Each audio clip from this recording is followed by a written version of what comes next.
So, hello everybody, this is LMP Games, and welcome back to the next video, next episode of our First Impressions series. So you can see today we're going to be doing KSP2, Kerbal Space Program 2. One moment, I need to readjust something really quick here, because this is going to get loud later on. Let's nip it in the butt right now. Okay, should be good.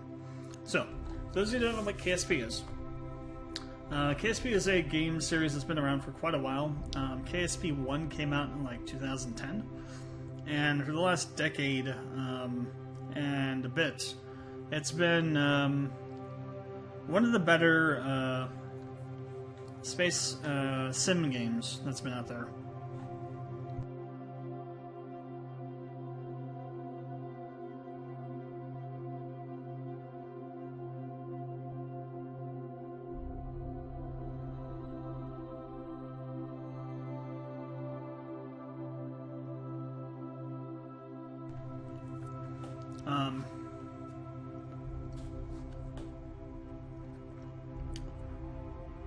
So it's essentially a sandbox game. That's how it started.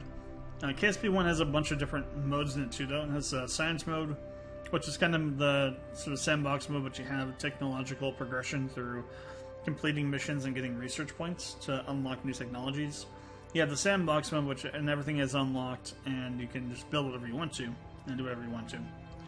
You can do whatever you want to in science mode too, but what you can do is restricted by the technology that you have unlocked. So if you don't have certain things unlocked, it becomes much harder to do. You know, if you don't have a certain field tank unlocked, it becomes really hard to like get to the moon and stuff like that. Then you have career mode, which is even more restrictive. You have certain contracts they give you a budget, and you have to build a rocket to the budget that can fulfill the mission, and then you have to conduct the mission and complete it within that certain amount of time that the contract is valid for. And those are the modes for KSP 1. KSP 2 doesn't have any of that stuff yet. It has sandbox mode, but none of the other stuff yet, because just released a bit ago. It's an early access, so it's like a very early version of the game. Does have some problems, from what I've heard from people talking on Twitter about stuff not running very well. That's kind of to be expected. Again, it's early access, so we're going to have performance issues, we're going to have bugs. KSP 1 was notoriously a buggy mess when it came out. And it took them quite a while to kind of nail down everything. And even then, there still are bugs in KSP 1 that exist to this day. They're pretty annoying. One thing that kept KSP alive, though, was the modding community. From when it released to about 2011, and then from then to like 2015, 2016, there wasn't anything really done with the game by the developers. So modders stepped in and made a whole bunch of mods. But then around 2015, 2016, the devs started creating new content for the game. And we've had pretty regular free updates, expansion packs since then, up until the last one that they did. I think it was in 2020, was the last free expansion they did. And this could be the last expansion period, because now they're refocusing on KSP 2. So there's what we're doing today is a little bit different. We're doing a first impression of a not completed game. So it's kind of actually it may follow along the lines of Lost Ruin in terms of like the different stipulations. Like, this isn't a finished game, so this review is on the unfinished product. We'll have to go back and review it again once it does get finished and fully released, and see how it compares to this initial kind of first impression of it. But I played a lot of KSP 1. I've got tons and tons and tons of hours. So we'll see what we can do here. So the goal is going to be to kind of check out all the different things, and then we're going to try and since it is sandbox, everything should be unlocked. So we're going to try and land on the moon and come back, and see how hard or how easy that is to do in comparison to KSP 1. I will say that in KSP 1, I'm pretty, landing on the moon is pretty simple fare for me now. So we'll see if that maintains to be the case for KSP 2, if there are new issues or challenges or gameplay design changes that make it harder or easier to do it. I'm not going to try docking because I'm damn sure docking hasn't been really fully implemented yet or even thought about yet for this game. It's one of the hardest things to do in KSP 1 is to dock a ship with another ship in orbit. Looks like they have a docking port, though, on this ship in the background here. So, I don't know, maybe they do. But we're not going to try it anyway, so... Let's load up single player. I got a couple of different saves here from trying to load this stupid thing. Let me delete these.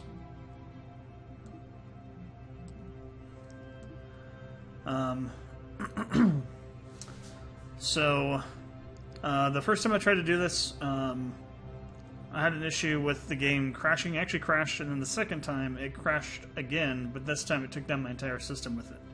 So, third time's a charm, I guess. We'll leave it on normal difficulty. We do have a custom. Docking tolerance, probes require ComNet. No crash damage, infinite fuel power, however, quick load. Good stock vessels.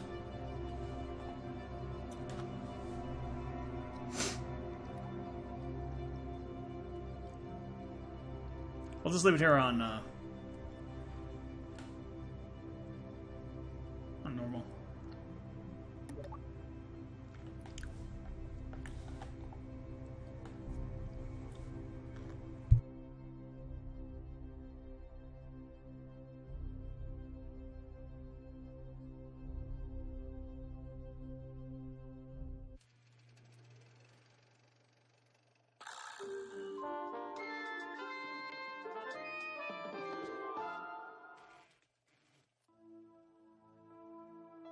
Your new space program, leaping forward into the cosmos. Since the dawn of Kerbal kind, we have looked to the sky and wondered what sublime mysteries lie hidden in the darkness, like jewels never beheld. These untold treasures may soon reveal themselves due to the efforts recently founded Kerbal Space Program. Oh my! I think that might have been the only copy of the orientation film. Hold on! Slides, somewhere. Welcome to your first day running the Kerbal Space Program.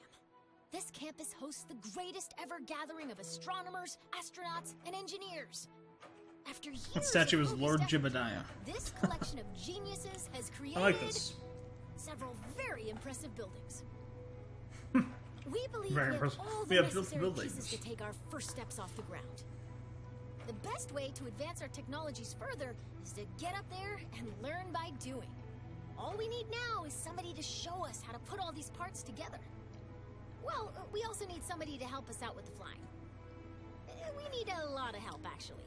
That's why you're here. My name is Paige, by the way. If you need any hints, feel free to visit me over at the training center. Everything in there is well padded, so it's a great place to get up and running. Welcome aboard! Let's jump over there for a second. Let's see, everything including this. Okay. Training center. Okay. Let's head over to the training center really quick. Space is the place. Missing the ground. Orbits are weird. Orbital transfers. So these actual,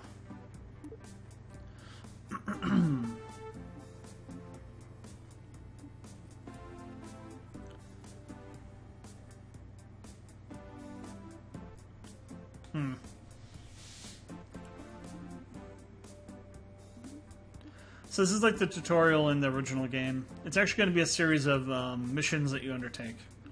I'd rather just go and try and just build something. May not get the full experience in terms of like seeing what all the menus and stuff are and what all the stuff on the UI is, but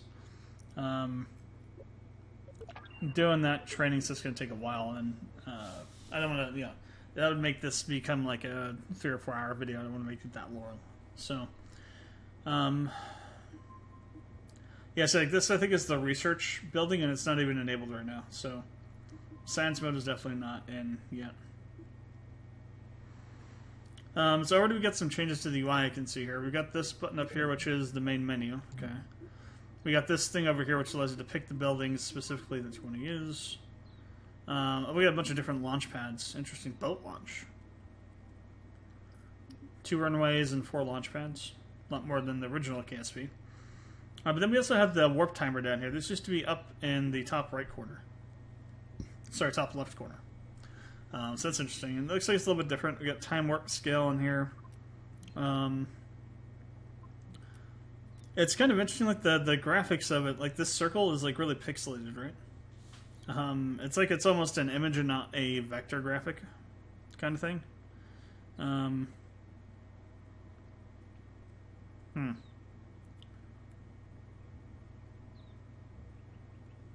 Hopefully it's not a sign of things to come with the UI. We'll see, though.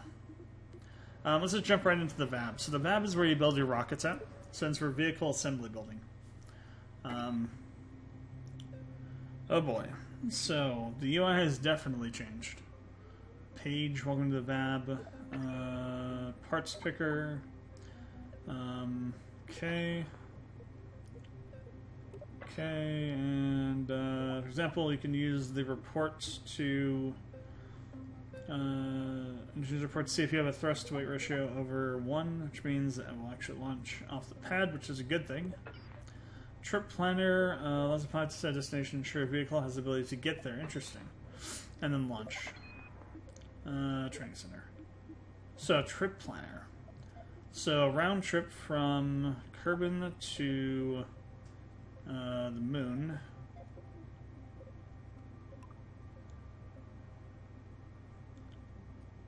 Interesting, it has a Delta V too then, that you would need. Destination Delta V, 10,240, and your Delta V on your launch vehicle. That's useful.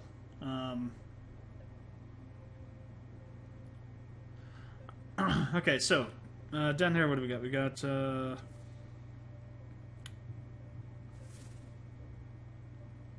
I actually have a different views. Interesting.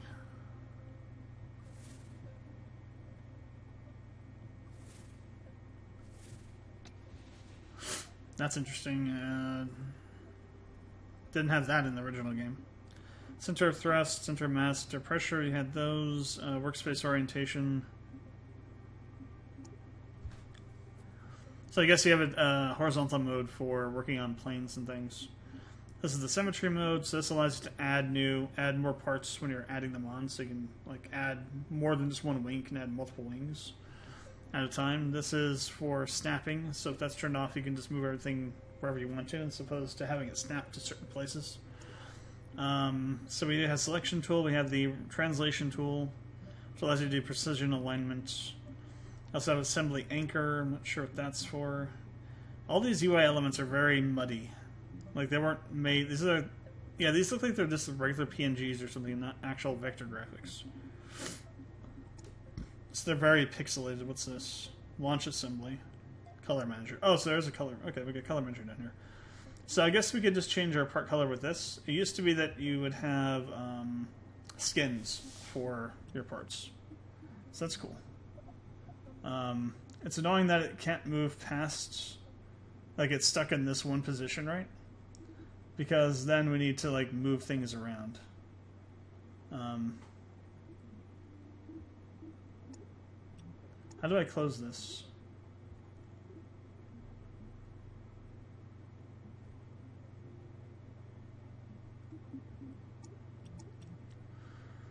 Well, I guess we can't close it.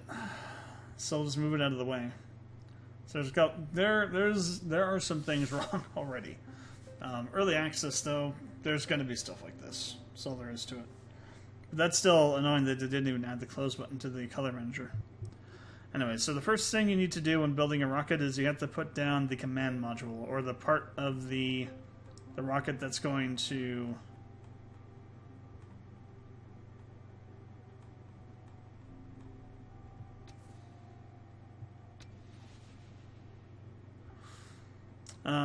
going to be controlling things, right? So that could be a probe, that could be an actual manned module, like we're going to use here.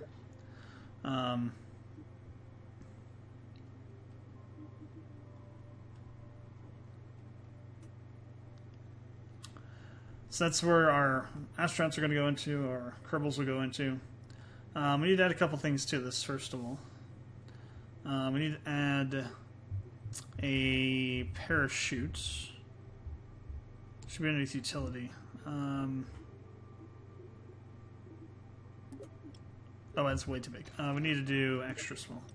There we go. And we need some radial parachutes too. And we're going to hit X to change symmetry to 3. And then put those on there. Next, we need a battery. Well, next we need stabilizers. Oh, those are down here. Interesting.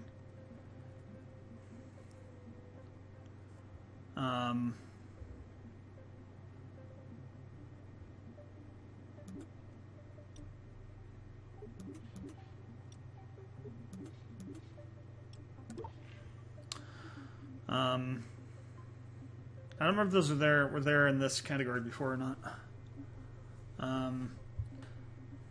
It's kind of interesting how things are broken down into subcategories. And I guess also could see that being very annoying at times. I think we'll run into that up here with like the engines and stuff when we get more stuff to go through and trying to find specific things. We need a battery. Actually, I'll put 2 on here. And then below that, we need shielding, heat shielding.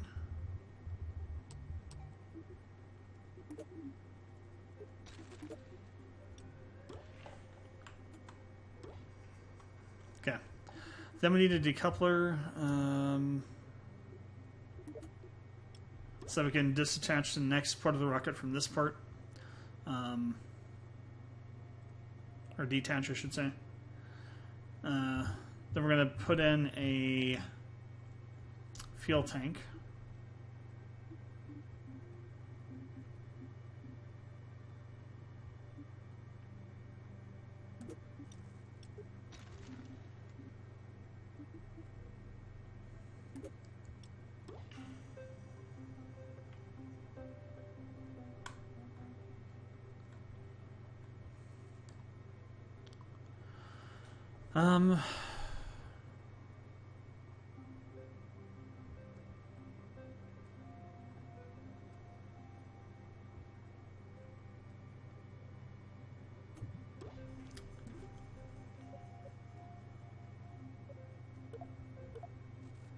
So this is methane and oxidizer, not LO2.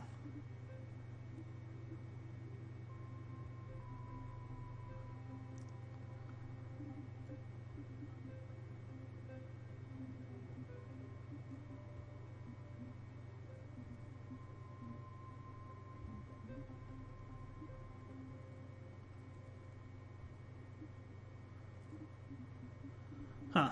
Interesting. So these amounts are different than in the first game.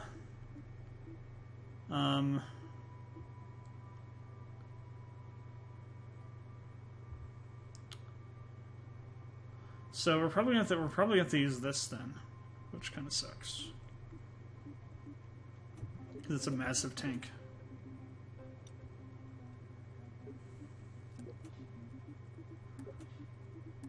Well, maybe we could do this, but maybe we need to do a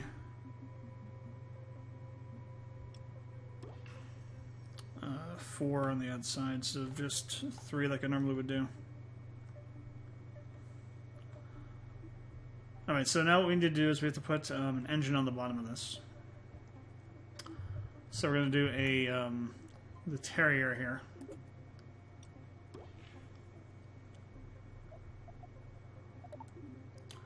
And then we're going to set the thrust on this to 50%, because we're going to use this on the moon.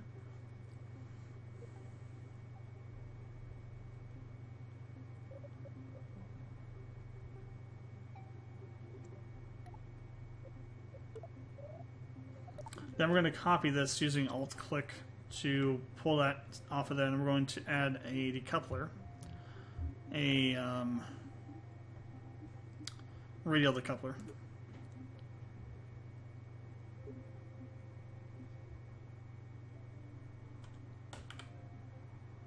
Those are massive. What the hell?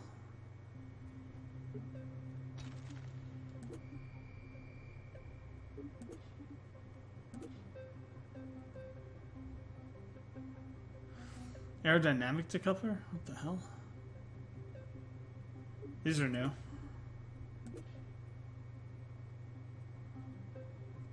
Jets and space planes.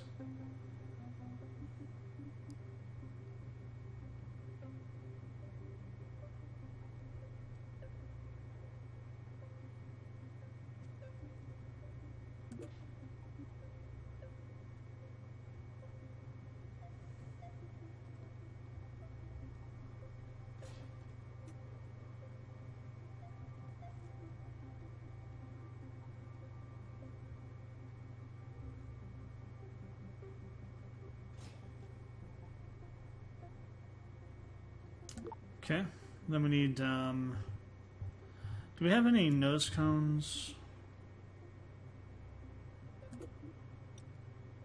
Oh, we deal with those, like, massive things.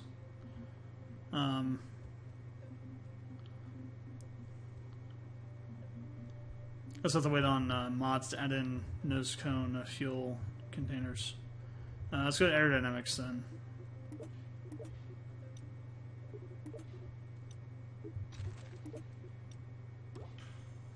Alright. Put those on there. So now, next we want to do is some, we have to, struts. So essentially what struts allow you to do is, it allows you to secure things together so they don't wobble around. Very important in KSP because things tend to wobble a lot. At least they did in KSP 1. Those didn't quite get onto the things, did they? Unfortunate. Like I can see through the parts and see where you're attaching them to. That helps you get them on at a more accurate location.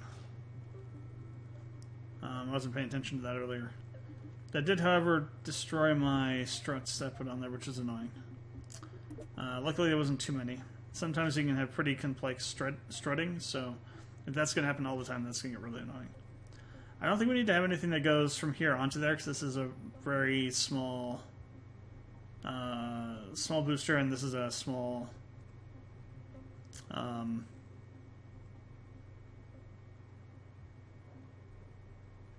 decoupler. We need to add some landing gear on this too, so we can get down onto the moon. Where is that going to be at? Ground, I think still. Yeah, ground still.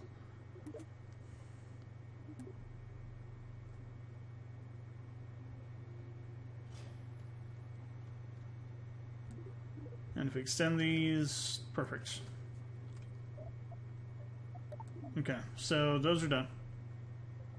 Next we need to do the next stage down, which is going to be the stage that will get us from orbit to the moon. So we're going to need a decoupler, first of all. So we'll take a small decoupler. And then we're going to need an adapter, probably here in structural. Yeah, that goes to a medium from a small. Then we need to put in a reaction wheel here so we have better control. Otherwise, the rocket won't be so controllable. Which is that one tiny reaction wheel at the top. So let's go to, what was underneath? Utility? Yeah, we got to put in one of these. And then we need to add on a Rocco Max tank, fuel tank. So, do they have the 32? They have the 32. I mean, we're going to have to double it up anyway, so might as well make... Well, do we actually? Yeah, I think we do. So we'll make it a 64. So we need to do that anyway. The engine for this is going to be a mainsail now. Mainsail is the strongest, one of the stronger engines you can get early on. Obviously, everything's unlocked now, so we have access to it. But it's your main engine to get to different places until you get larger things unlocked. We'll go ahead and throw that on there. And then we need to put on another decoupler. A medium decoupler this time. And to be honest, another thing would probably be good. Another reaction wheel underneath that. And then we need to put in another one of these. Let's pull this up.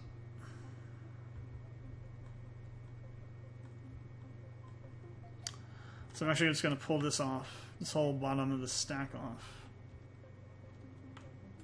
We're going to leave both of the. We'll take this off here. We don't need those, but we need this. Whoops. Oh, I like we can actually build them separately now. You used to not be able to do this. You used to have to put them on the rocket to build them. Now you can actually build them in sections and attach the sections. I like that. We're going to put this here, but then we're also going to build another one of these. So we're going to have essentially a...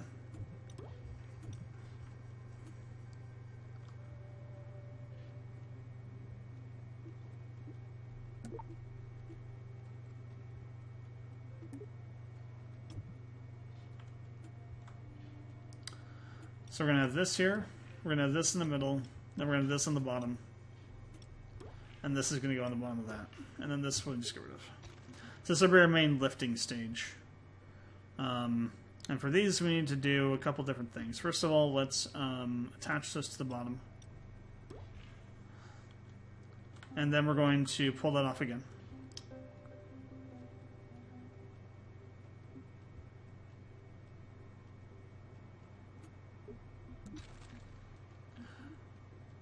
Actually, I regret doing that. We actually need that.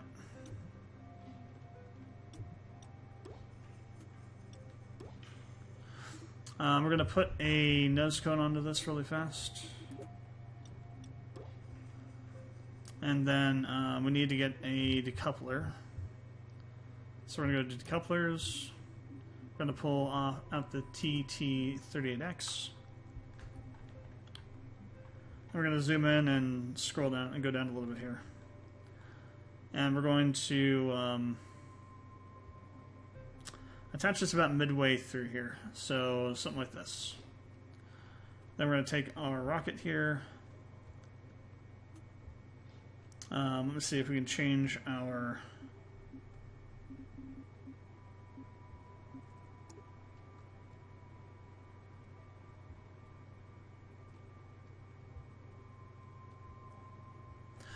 So we used to be able to change the root part of the rocket.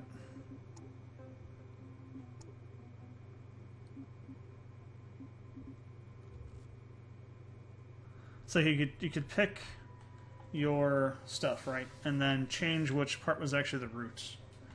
So I think what we need to do is, I think that happens implicitly now with how we build it. So I think we need to.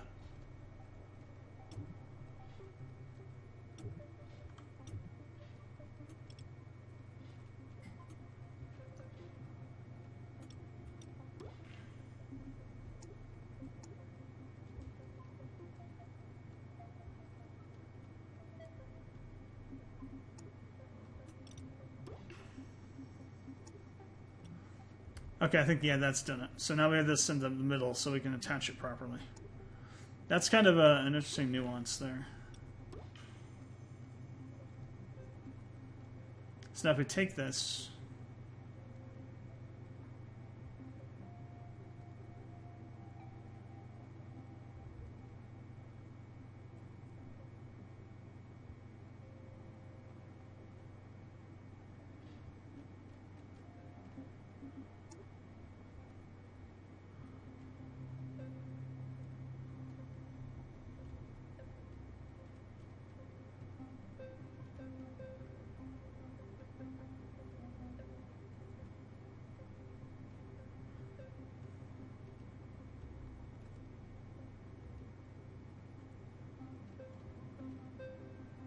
I don't know what that's supposed to do.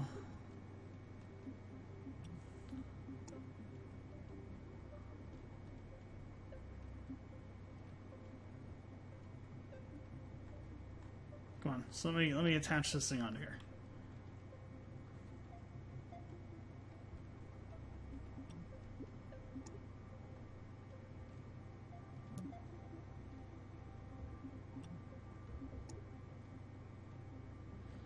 Guess somehow I've gotten stuck in that mode.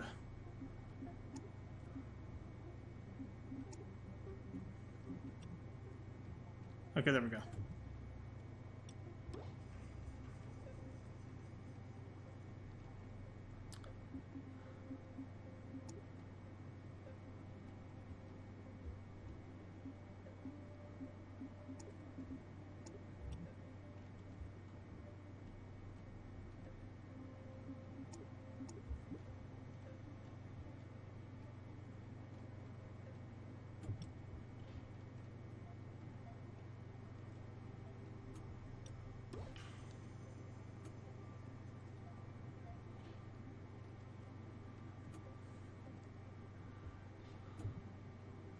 So this is kind of annoying now because these don't want to work now.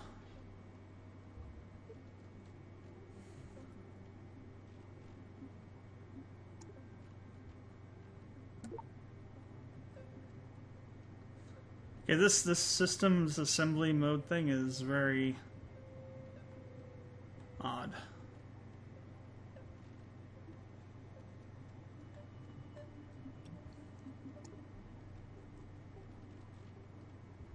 Assembly anchor.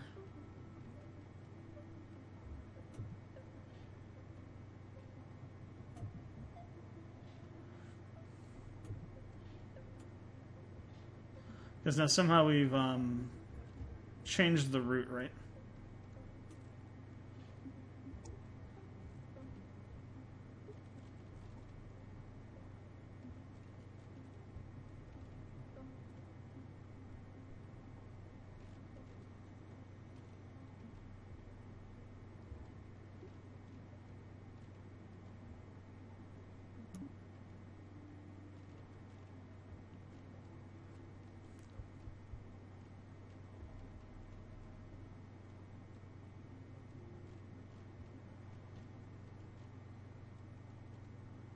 Okay, I think we fixed it. This mode could use a lot of work, to be honest. This is like really... And it gets stuck open. Okay, so let's put this back on. Put this back on.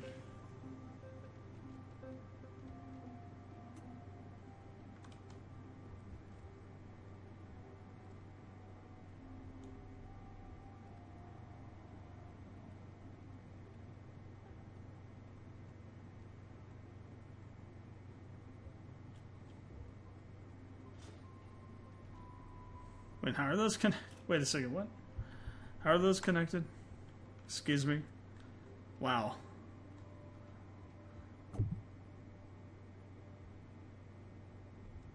That's not how any of this is supposed to work.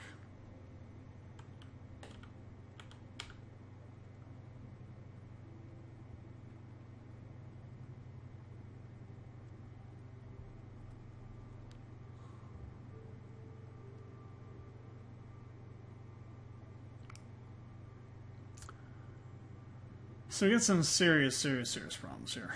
I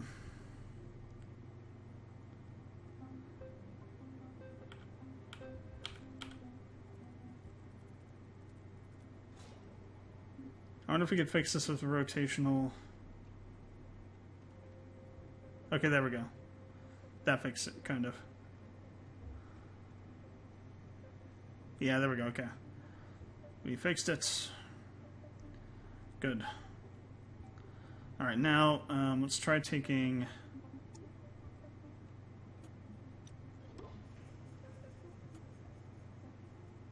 They still can't connect stuff onto this, though. We should be able to.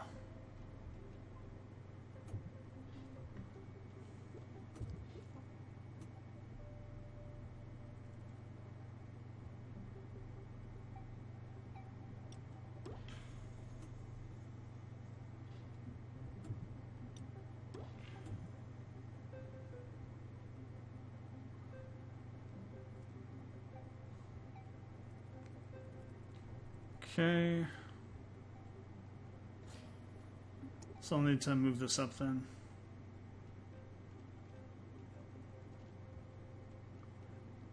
I don't like that. You can't go very. You can't go only to go. Yeah, you can only go a certain distance. Turn off snapping.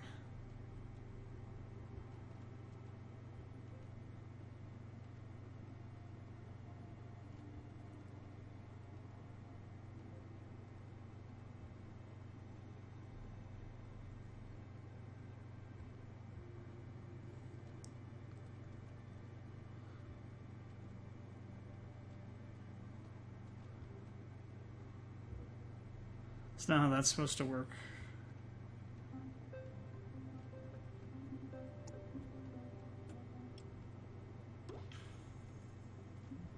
So what I should be able to do is I should be able to move this all the way through the center, right?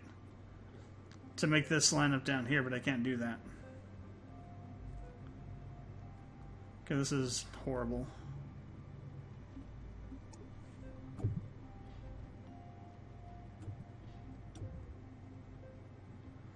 So these won't connect to a... This is probably the reason why these won't connect to that, right?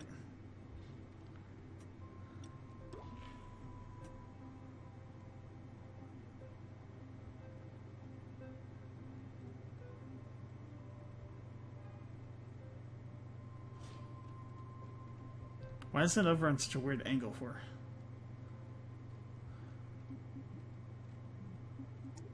And there's so many...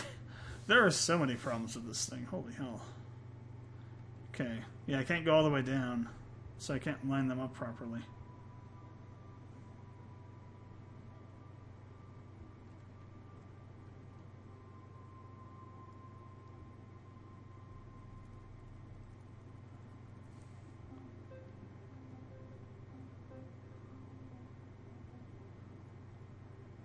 Wow, okay. So...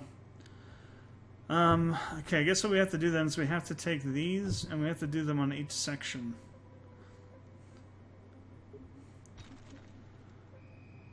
I'm just going to rebuild this whole bottom section. Somehow something's gotten so fracked up.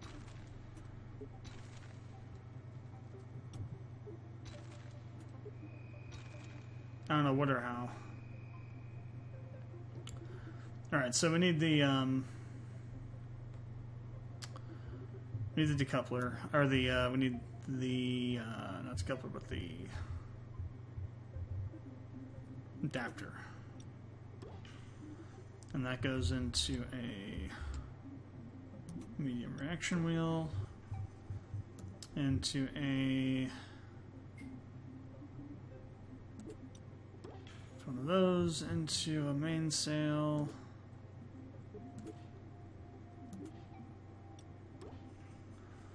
into a decoupler,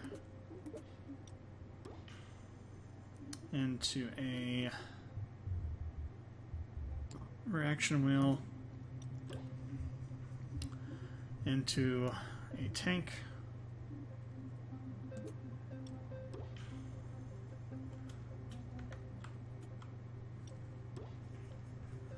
and then another mainsail. Okay. So then decouplers, radials. Yeah, those are correctly spaced now. Turn this back on.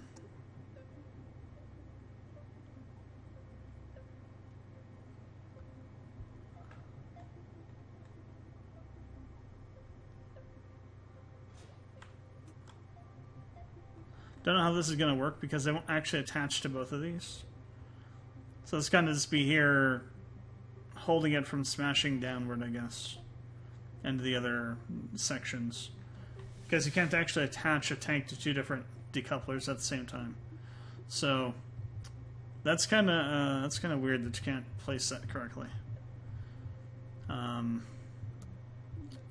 now what we need to do is we need to copy this.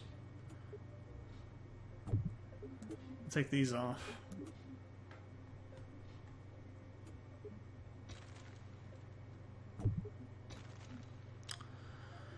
And then we need to attach this to this here.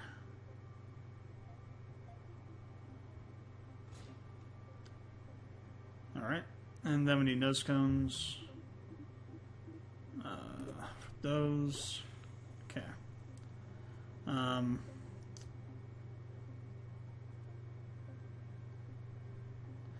Now what we have to do on these is we need to have some more.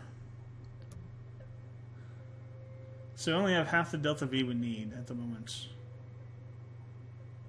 Which is interesting. It's just to be enough to get you to where you needed to go to. If we did fuel lines.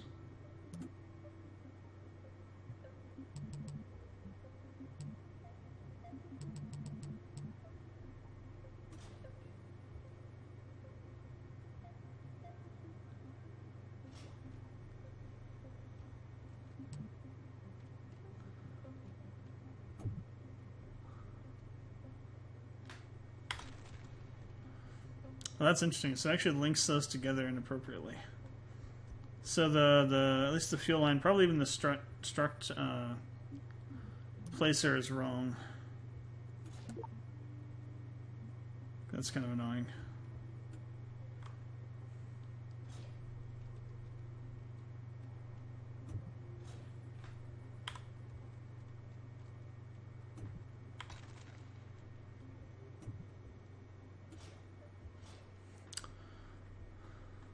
The fact that right-click resets your camera position is very annoying.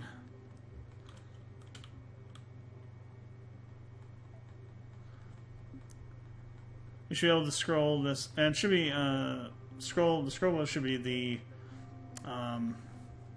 horizontal scroll, not a zoom in. That's kind of annoying.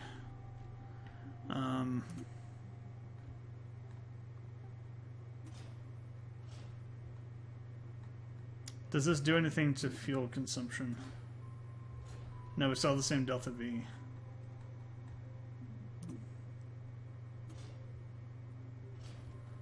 Alright. Let's see how that goes. Technically, you probably should have a larger bottom stage here than the middle stage. But you can do it without doing that. It's going to be really kind of rough. Well, that won't even connect properly to anything.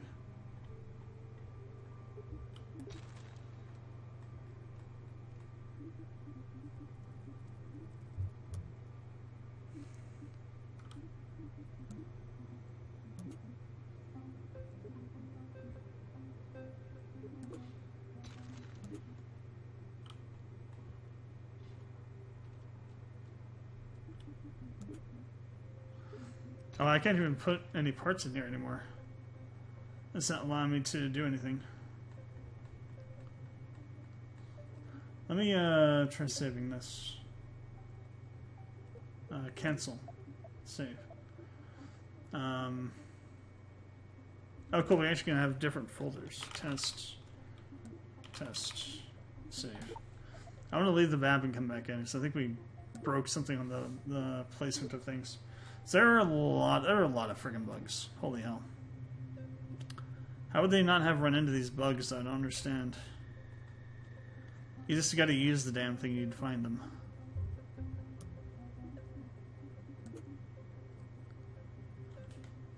Okay, there we go. Yeah, now we can do this again.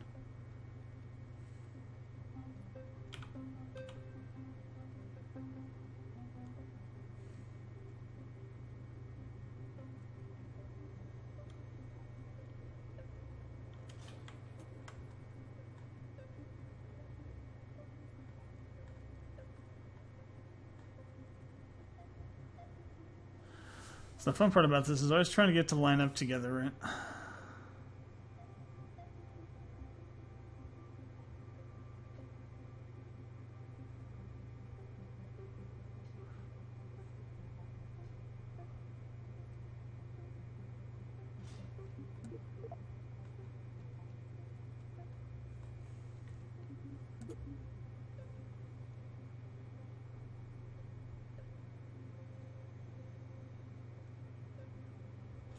Okay.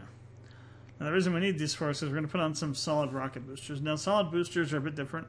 They don't have any liquid propellant, so you can't control them. But they provide additional thrust.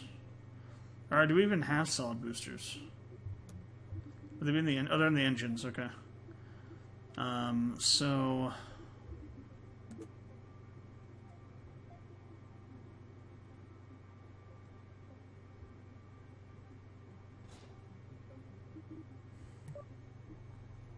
that gives us most of what we need. Those are pretty big, though.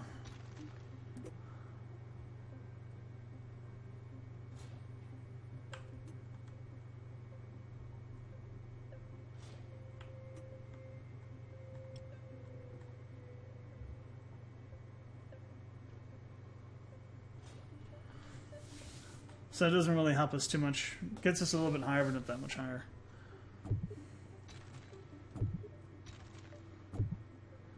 Now, if we did this, though...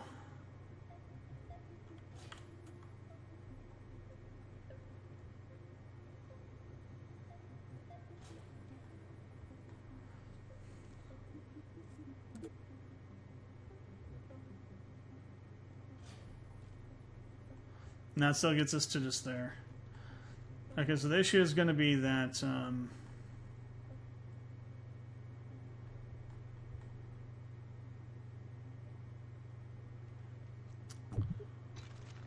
this bottom section has to be larger, yeah. So let's go ahead and scrap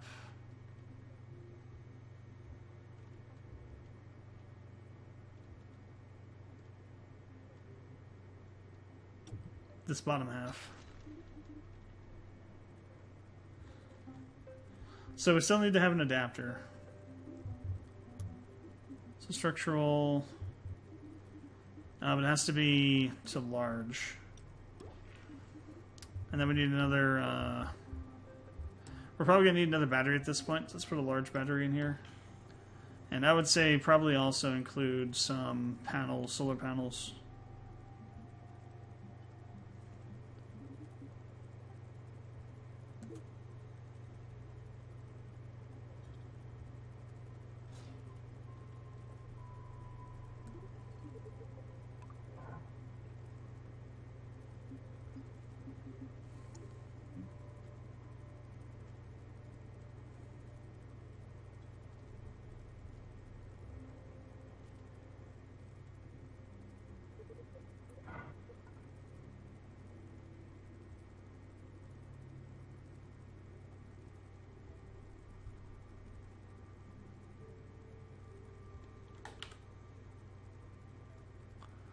Let's go snapping so I can place them specifically how I want to.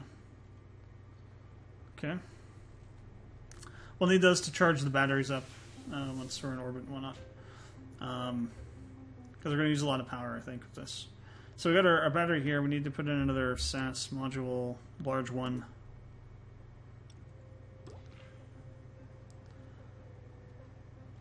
And then we need to do a large fuel tank.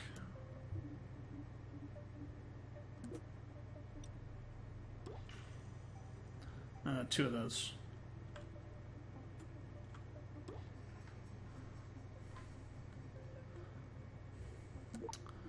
And then for the engine on this bottom one, we need to do a...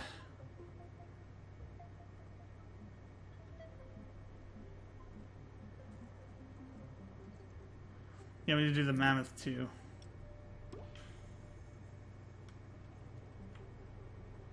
And then we need to pull this off.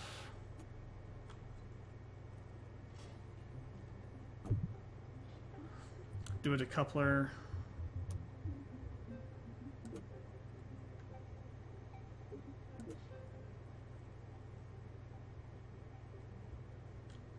Turn snapping back on.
It's only 5,000 Delta V. What the hell?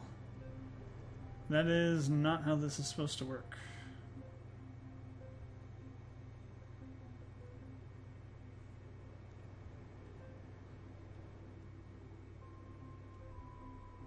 Something's really wrong with that readout. This is wrong. There should be way more than enough Delta V.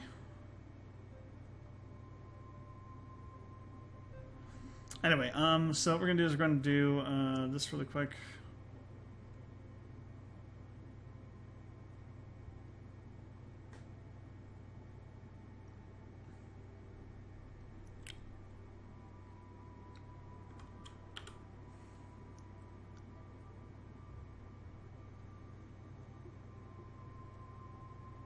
It looks really weird, but I guess it's fine.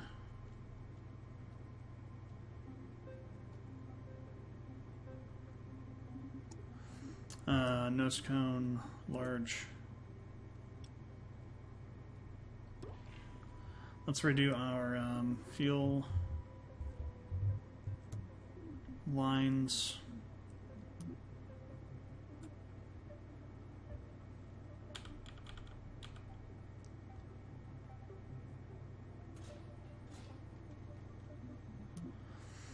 So we're doing something called asparagus staging, where we're connecting tanks together in the sequence, and then those connect back into the main central tank. And what's supposed to happen is that as you're draining fuel out of the main tank and burning it, it's supposed to keep the central tank full, because you're essentially burning fuel from the center, but you're filling it in with these tanks on the side, or these other ones. So these go into that. Like this goes to, so this one goes to here, this one goes into there. So this one burns down, fills this one burns down, and is also filling the center one as well. And same thing over here, this one goes to this, and that one goes to the center. And what's supposed to happen is that you should have a full, like when we drop off these, this one should be full because we've been burning fuel from this, but also filling this and filling the center one too. So it should be, essentially it's a fuel transfer technique, while also allowing you to have thrust on this. So this should allow us to maintain fuel throughout the flight, and get us into orbit and where we need to go to. Does have a little bit complex thing when it comes to staging stuff though, so we'll have to deal with that when we get to it. We need to put in some wings for stability.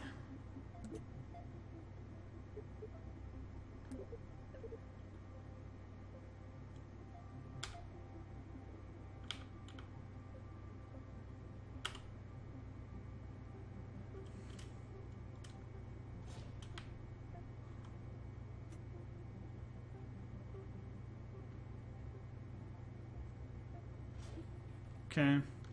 Then we need to do some struts on this bottom section because it's going to wobble a lot. At least it would have in KSP 1. I don't know if they've like cleaned up the system or not, physics system or not in this game to prevent wobbling so much. But for this kind of ship, you'd have to rocket it, the space tape it. That's what we call this. Within an inch of its life to make sure things don't wobble around too much.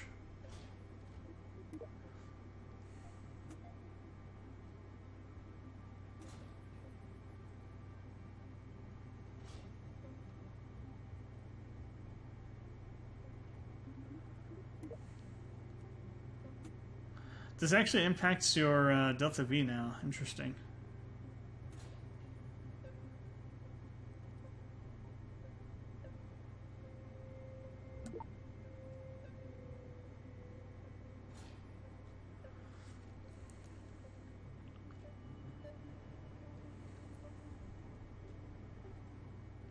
Okay, so let's go ahead and save this.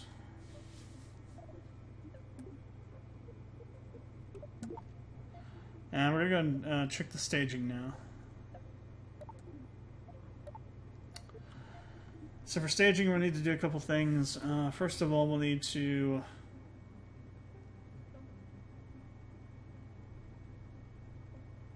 Wait, I can't sing... Oh wow, this is not good. If we can't... Can we not single select decouplers for staging purposes?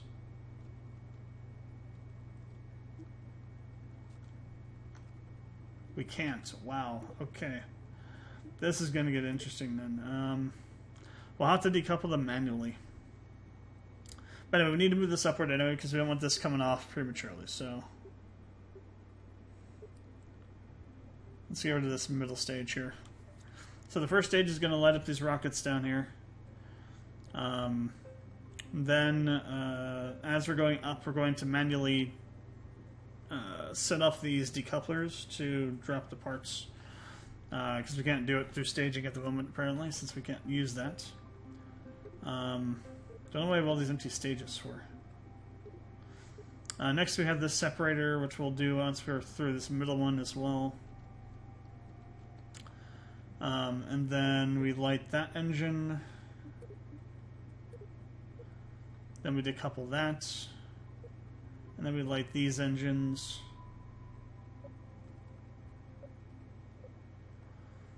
And then we decouple those. Side ones. Then we decouple the main one. And then we have our parachutes. Okay, so staging looks okay. Let's go ahead and save this again. It kind of sucks we can't properly stage the asparagus staging, though. Damn. Alright, let's see what happens. Let's go try and launch this. So this says we don't have enough Delta V to get to where we need to go to. But I don't know if that's actually the case. Oh, we got some wobbling going on here. I'm not sure what the hell's going on. FPS is low. We're at 20 right now.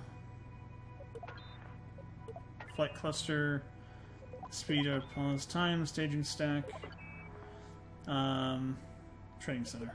Okay. So.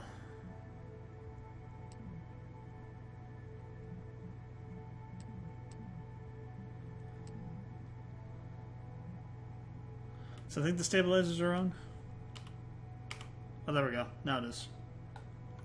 Oh, so it's SAS doing it. Interesting. So the SAS system has some bugs in it, apparently.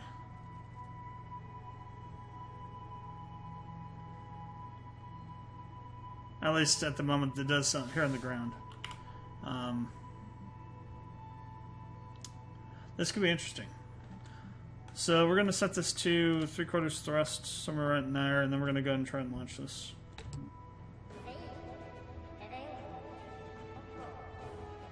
I like this countdown, that's cool.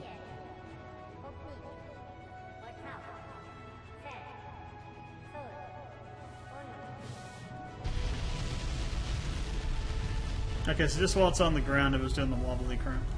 Okay, we're at a crispy 15 frames a second at the moment.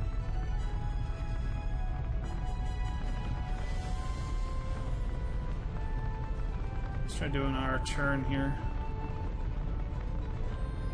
Getting some rotation out, like.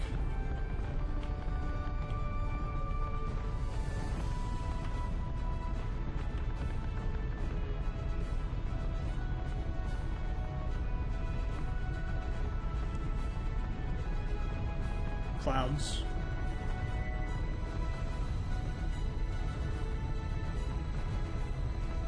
That's kind of cool. Didn't have clouds in KSP1. Though it is making things hella blurry. Holy shit.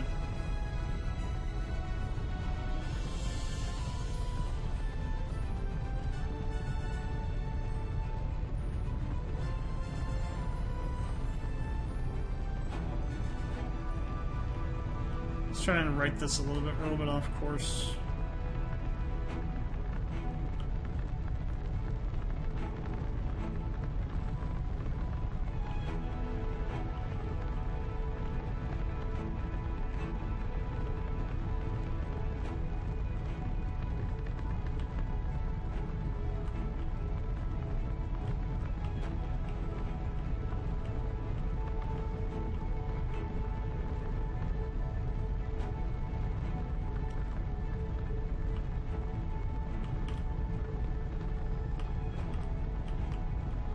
It's not very... not keeping stability very well.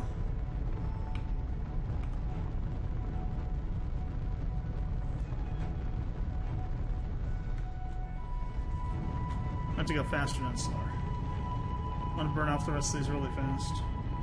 Get the speed there. Okay. There we go. So now we need to drop these off manually.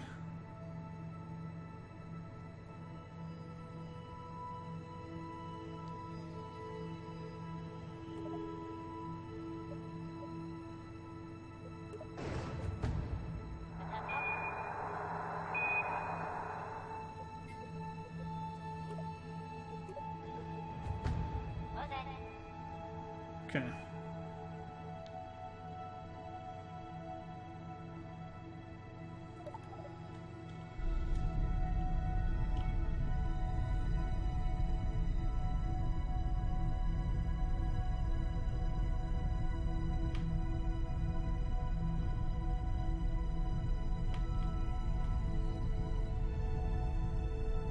Well, not very stable in terms of like the rotation.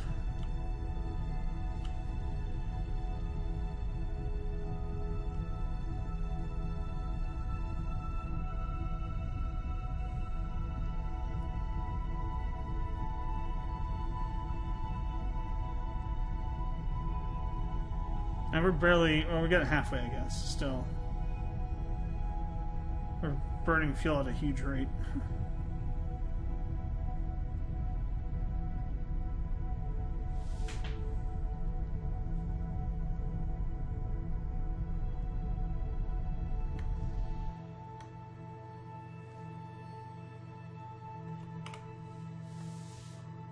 Okay, so even if SAS is turned off now... Oh, there we go. Let's see, this is electricity, we got plenty of that.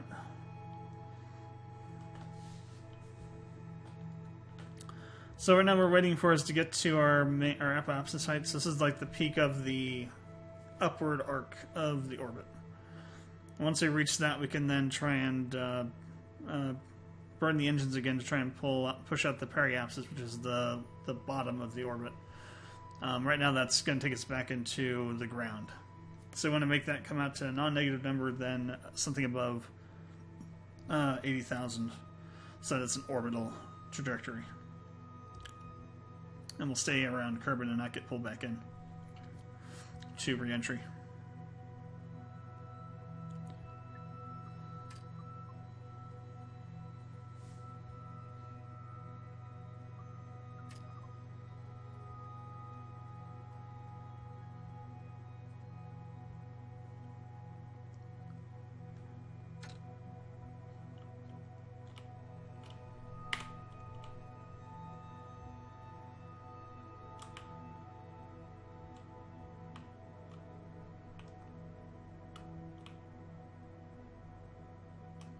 So what we're going to do is we're going to go down here to the negative side of the gimbal. We're going to burn downward. And what we're going to do is we're going to pull in the AP node a bit, but we're also going to push the periapsis node out a lot.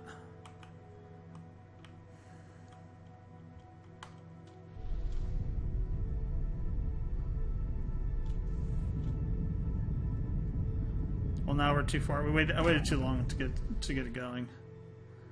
And now we've gone past AP node. Crap.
Alright, so we're in an orbital trajectory now, which is good.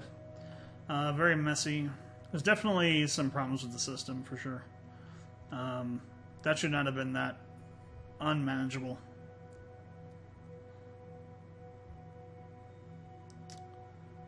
Alright, so let's go out to here. This is the system view. Let me start planning how we're going to reach the moon from here.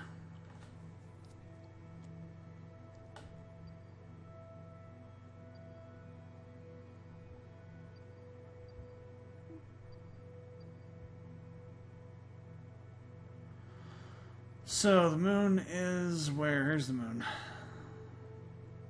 This is where we're trying to get to. So we're going to set up a maneuver. Where are we at? We're way over here.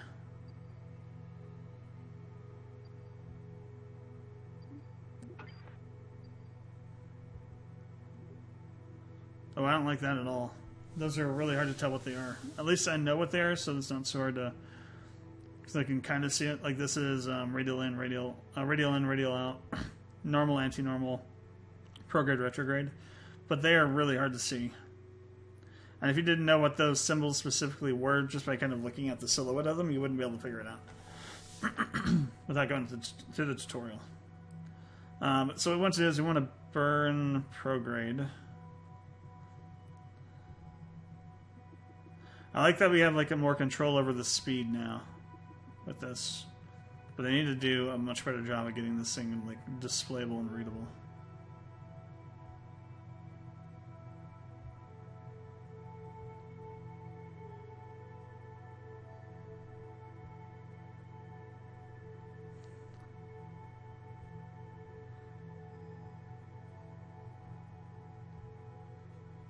Yeah, I think that knew it was going to be a little too much to ask for that to just be an encounter right there. So here we go. Here's the encounter. I was a little bit off. So we actually have... Okay, so I have to go around the other side of it, which kind of sucks. It's a little bit of an overburn to get there.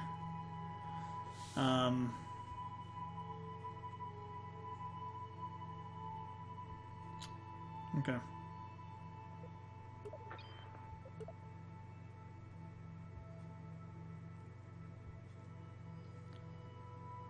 So if we just take this trajectory and we do a flyby of the moon, we could actually just come back without having to worry about it, but we want to land on the moon, so...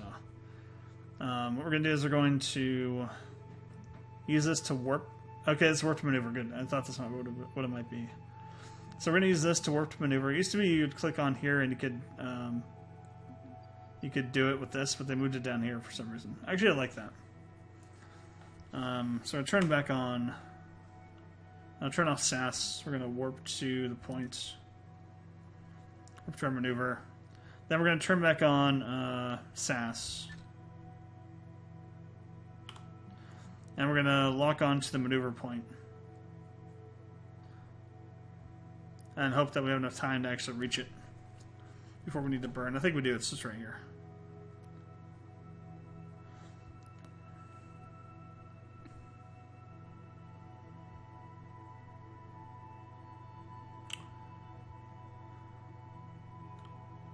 Bills, they're just getting flung all over the place.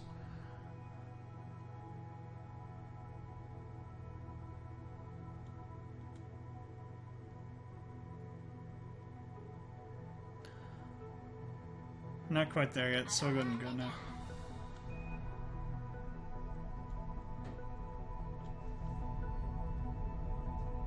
Alright. So we got plenty of fuel still, even though we're burning it really fast.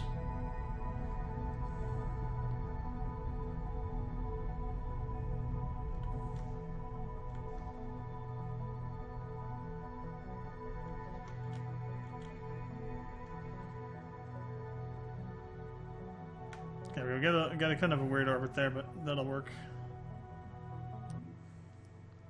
So now we need to warp over here to the encounter, which is this.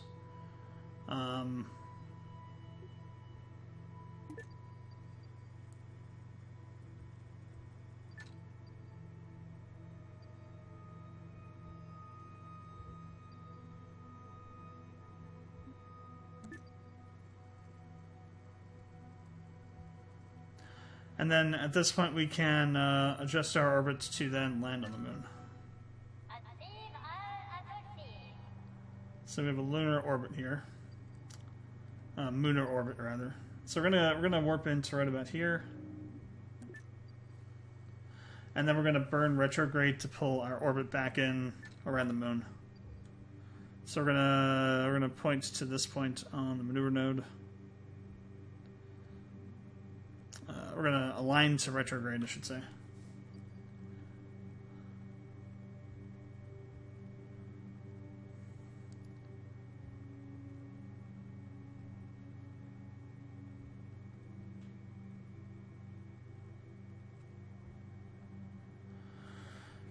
Probably should put some RCS thrusters.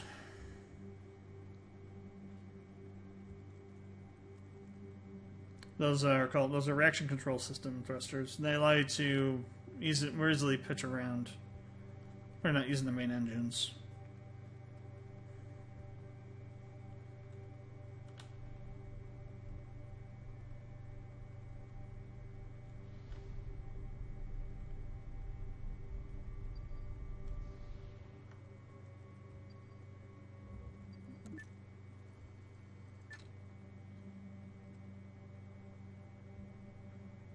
Alright, so clean up this orbit a little bit. We'll have to switch to the next stage and then go from there.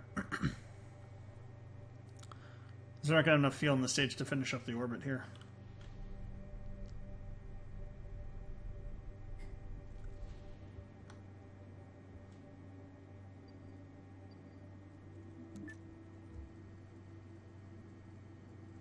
You haven't used any electricity yet. It's interesting. We should be using a lot of it with the different systems we have.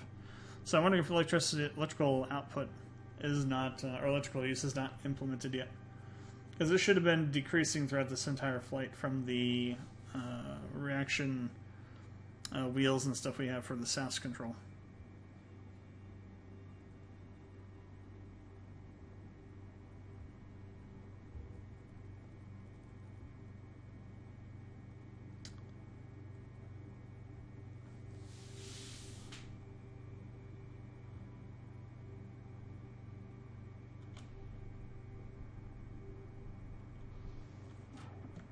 Alright, so we're out of fuel on that stage, so we're going to hit space.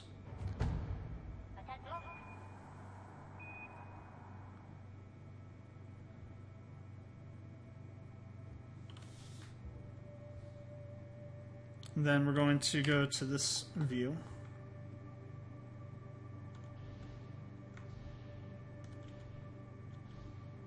Yeah, we got no, so we need to hit space again.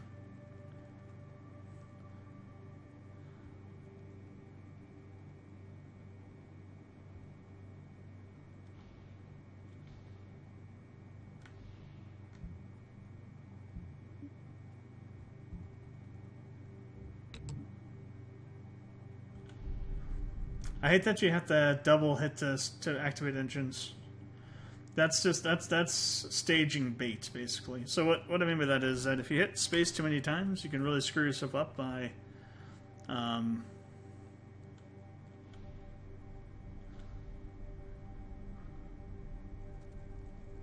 we'll just set up a land orbit here.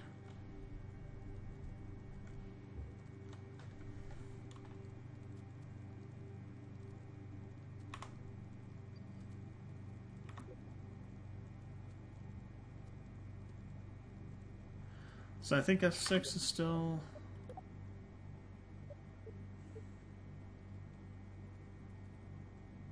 Yeah. So I think that did not autosave. Okay.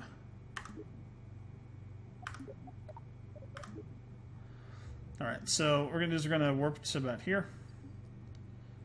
But yeah, so if you hit space too much, you can actually essentially do stages before they're ready and jettison off stuff that you still haven't used it or need. And the fact that you have to double hit to start engines instead of the engines activating right when you hit the stage is not good. That's going to screw a lot of people up. So right now for this, you want to be locked on to retrograde. And essentially the goal is to just slow down, essentially right now. So we're going to burn as much of this fuel as we can to slow down. We don't want to slow down too fast either. We're still pretty high up, so we're just going to slow this down to maybe about half of what we had, so right here. And then we're just going to wait for a bit. Because then I'll put us already in a trajectory where we're going to go down towards the surface of the moon. So just going to wait until we get to right about around 2200, I think, so we'll switch back over.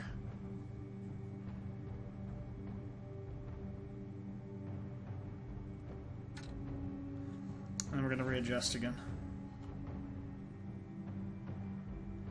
This is going to do a full 180 flip to get back to retro instead of going the other way.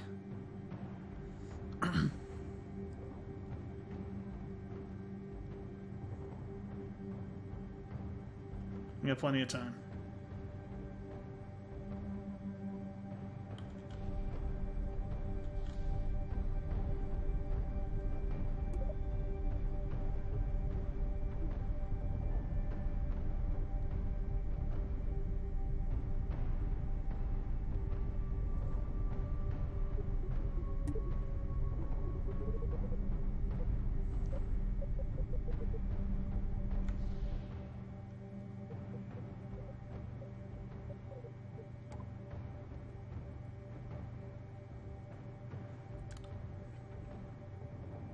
Wonder if we could use this to slow down with. That didn't seem like it's doing anything. But we're gonna drop this off anyway.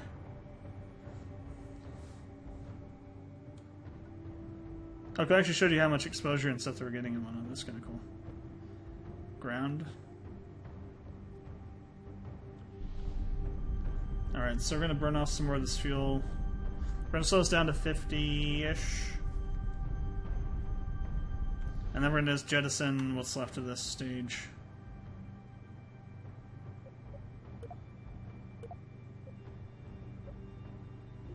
I know we can't see the fuel in those stages for.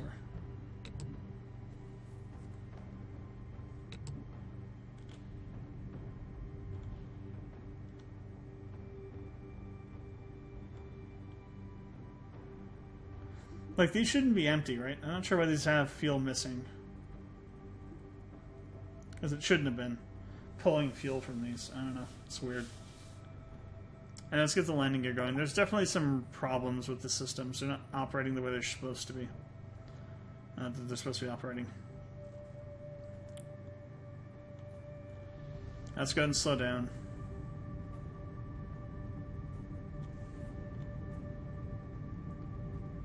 That way this can hit and we won't have to worry about running into that. So it's going to hit the ground down there and explode. Let's go ahead and speed up a little bit. I wouldn't recommend doing this unless you're really used to landing on the moon, because you get in a lot of trouble doing this, but I've done this quite a few times, so.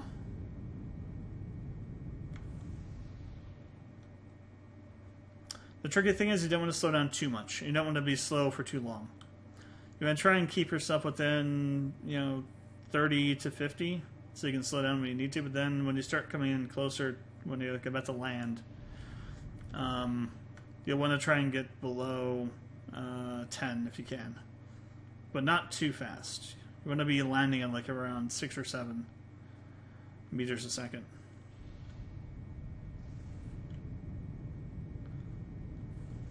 I don't know if it still applies to this. Maybe they fixed some of the physics with it, but in KSP1, if you came in too slow and burned for too long, you would add horizontal movement, which would essentially skidder you across the surface, and you wouldn't be able to land properly.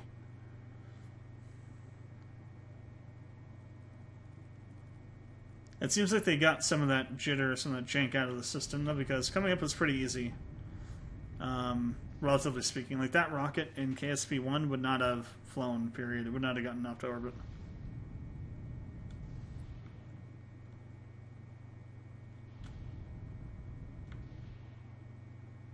It would have flipped over or something long before then. You would need to have a fairing.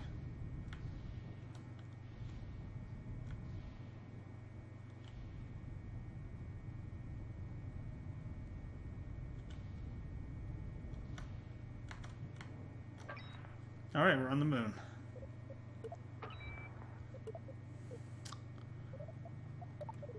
I can't do an EVA because we blocked the hatch, didn't we? Yeah, I blocked the hatch with the parachute, damn. Can I at least do a soil sample? Actually, they probably don't even have that turned on, because that's part of the science mode. So we wouldn't be able to actually do that. Okay. Well, we've done all we can do here then, so we're going to go and head back to Kerbin. We got plenty of fuel left, so we should be able to make it. Let's go ahead and lift off here.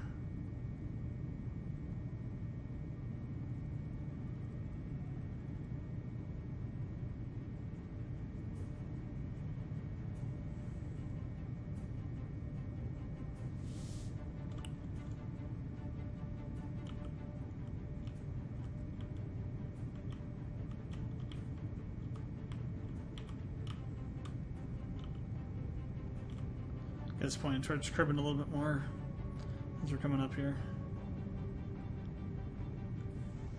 Alright.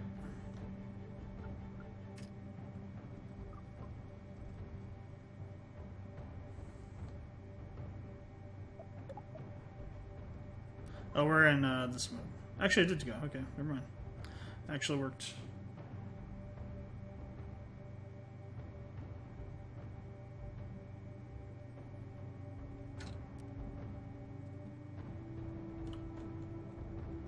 Oh, wow. Kind of worked. The landing gear are like way off over there now, so that's a bit of a graphical error.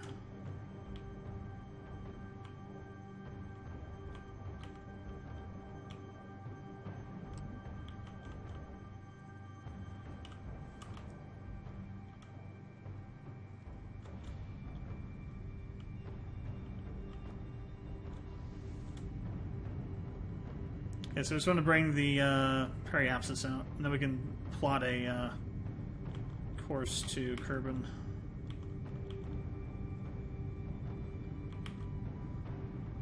As you can see, we're pulling down the AP node now, which is what we need to be doing. Make it an efficient orbit. Not get us too far out, but get the periapsis out. Eventually, when you flip over towards the other side with the... There we go. A little more. Once the... once your prograde marker reaches 0 and below, it actually turns and starts making the AP node go up higher, but that's fine. So, back to system view. So we need to set up a... I think we just... If we just do a little bit of a... You do a bit of a normal burn or something to kind of bring this up a bit, but I think if we do that and just go straight out, or even just straight out, we should be able to hit Kerbin's pretty easily here.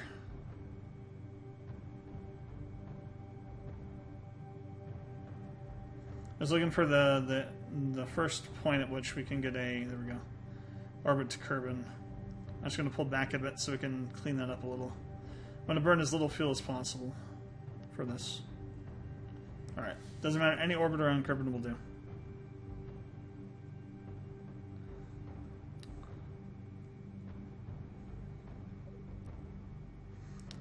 We're going to be able to sweep around really easily now because our ship is really small, so the reaction SAS system is able to cope with it a lot more easily. So we're going to warp over to the maneuver point, and then we're going to launch it, or burn it. Let's just turn into a bit of a thing. We really, in order to see what this game is like, we need to do this. We need to actually try and do a thing, you know? Because that's what KSP is about landing on other planets and coming back with stuff. They don't have the thing to get the stuff implemented yet, but we can at least go to the place and go back to Kerbin. They need to do a lot of work, though, from what I'm saying. A lot of work. So I usually burn at T-minus 10, because it makes it more accurate. Your mileage may vary, though.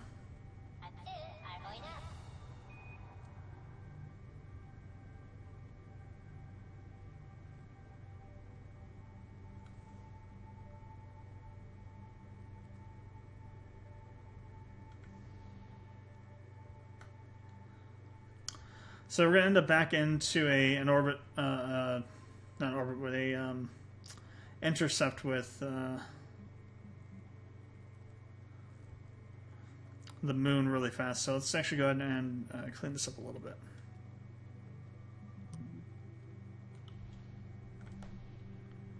Let's burn a normal. We got the fuel to do it, so I'm not worried too much about it.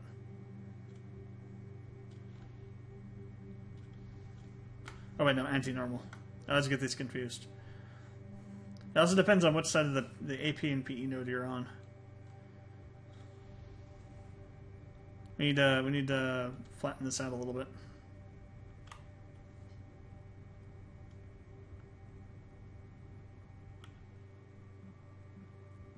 I'll go back to prograde.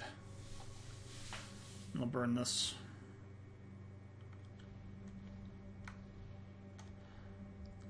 Okay, there we go. Let's do a little bit more and we'll get outside of the moon's thing there. Okay. So let's go ahead and warp to there. So we are now in orbit around Kerbin. So we're going to do a retrograde. And we're going to try and see if we can do air braking here, if that's even possible. So what that is where you use the atmosphere to slow you down, as opposed to doing a hard re-entry. It's a little bit easier on the on the parts due to the heat. So we need to get the periapsis node around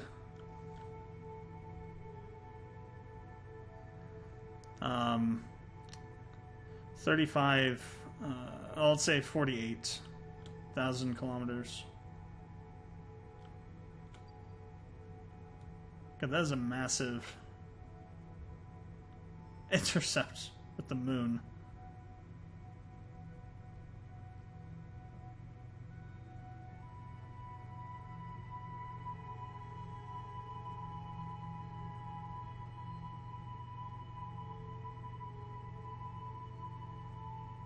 Oh, whoa, whoa, whoa.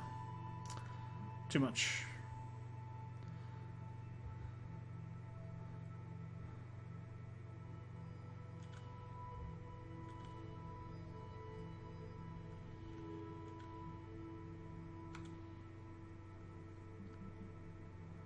So I've done it at, as long as you're below, you're in the atmosphere, so as long as you're below 68, it can work, but it works if you go a little bit lower than this.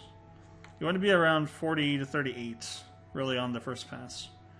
So let's go ahead and warp over to this AP node, so just warp through the encounter.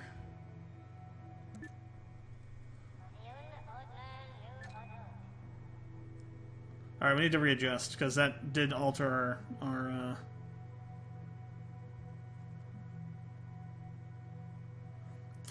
periapsis node.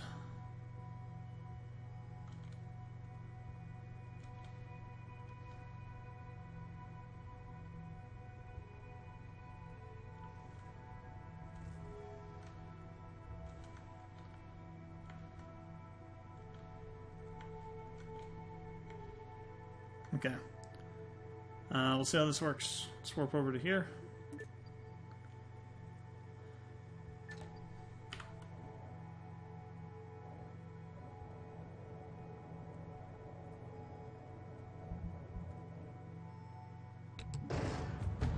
Throw off our other engines, which will now are also on a re-entry orbit, so they'll burn up in the atmosphere or crash into the ground, whichever happens first. Oh, there's Kerbin there.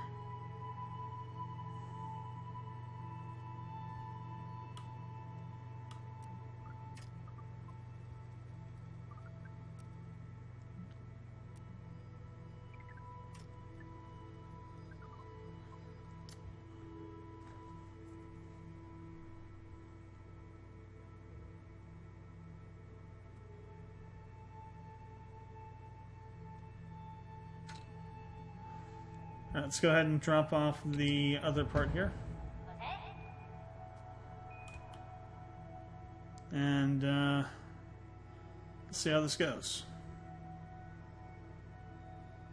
Got our heat shielding down there.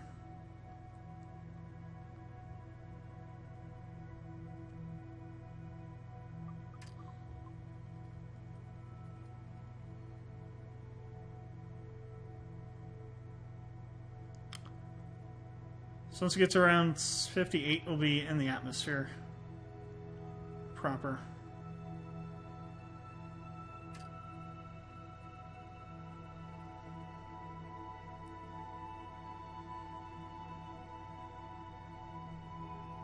Yeah, so here we go. So you can see now that our AP node's coming down. We're also dropping periapsis too, because the atmosphere is slowing us down, so air braking essentially. Well, it's not really air braking, it's atmospheric braking, but similar concept to air braking. Very shallow re-entry.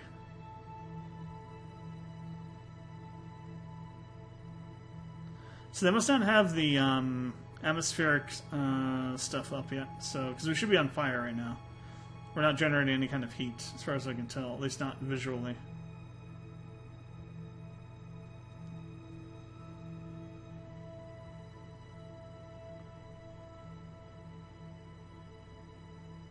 I like the music in this game. It kind of evokes a real. And now we're negative, so we're definitely going to be going down on this. We're going to be landing. Evokes a interstellar vibe.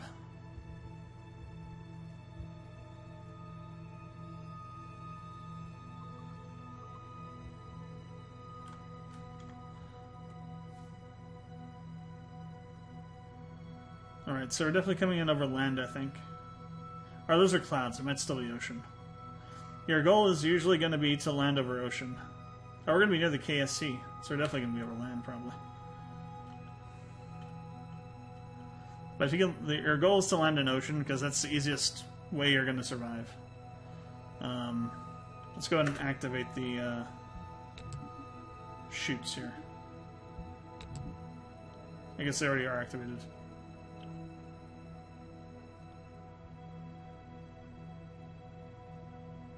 So we're at 44 and dropping.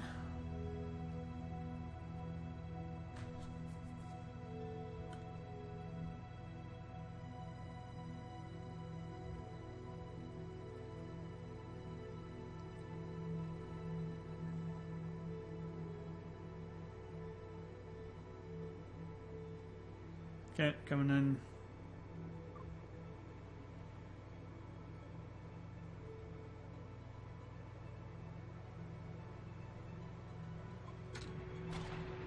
Oh, there they go. Okay.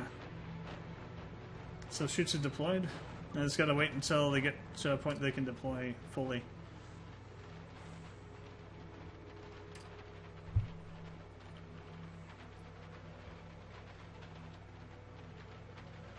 Yeah, we're definitely over land.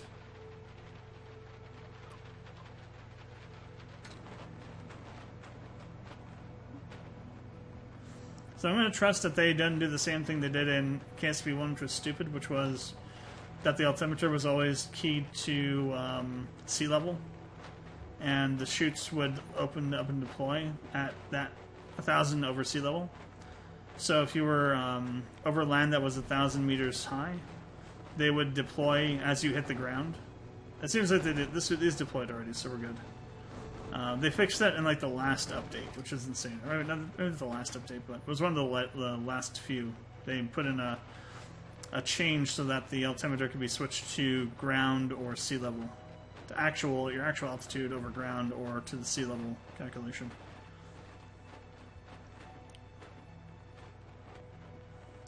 Okay, so we actually were able to do a thing, though. So that's if we weren't able to do this from bugs and stuff, then that would have been a huge red flag. But we can actually do a thing. It's like the base concept of this game is doable. Granted, there's a lot of stuff wrong that needs to be fixed and updated and changed. The UI is kind of messy, but it's doable, I guess. There are a lot of really weird quirks here and there, though, with it. The VAB has a lot of problems, definitely.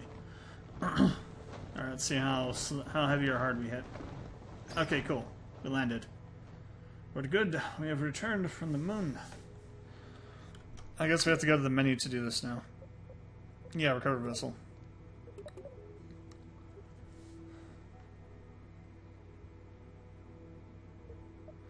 So highest altitude was that can't be right. Oh yeah, 12.5 kilometers, yeah. Highest speed over land, 21 meters per second. Highest speed overall, 3,066 meters per second. Ground distance covered, 22 meters. Total distance traveled, 1.5, almost 1.6 kilometers. Highest G-force experienced, almost 300 Gs. What the frack?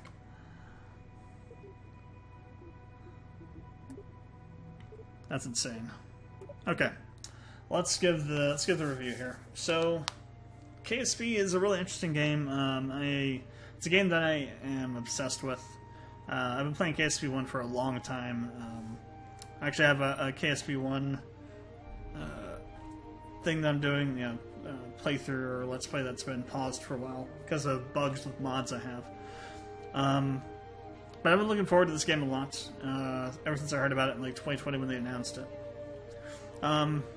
So it's early access now. Obviously, it's going to be another probably year and a half, 2 years of development still to go based on what I've seen. They got a lot to fix, a lot to add, because there are some things that aren't even in yet. Base systems aren't even in yet. The SAS has some problems. Re-entry doesn't, re-entry heating isn't a thing yet. There are issues with like the staging system doesn't allow for asparagus staging, so you need to be able to individually stage each decoupler in a specific order. And if you can't single select a decoupler in staging, then you can't do that.